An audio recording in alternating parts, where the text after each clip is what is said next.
If you heat ice, it melts. Zero conditional sentence express general truth, situation in which one thing always causes another. Take some ice, put it in a saucepan.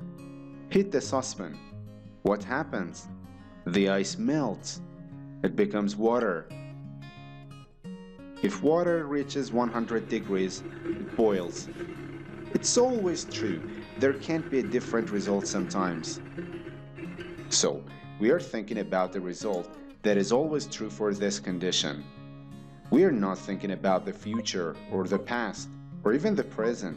We are thinking about a simple fact. We use the present simple tense to talk about the condition. We also use the present simple tense to talk about the result. Why? Because if you can remember, the present simple describes facts. If I eat peanuts, I am sick. This is true only for me, maybe not for everyone. But it's still true that I am sick every time I eat peanuts. The important thing about the zero conditional is that the condition always has the same result. If I am late for work, my boss gets angry.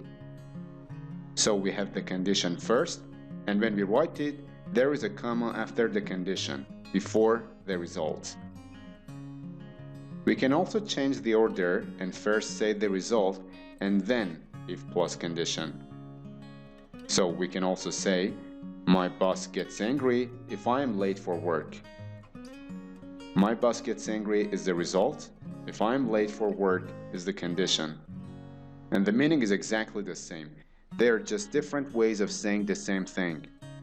And with this form, we do not use a comma when we write it. Another point which is important to mention is that the words if and when can be used interchangeably in zero conditional sentences.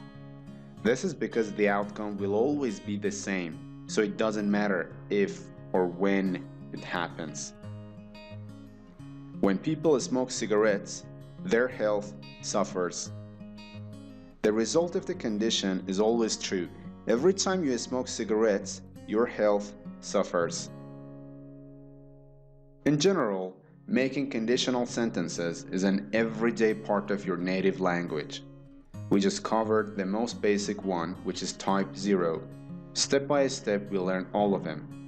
Thanks for watching and all the best for your English.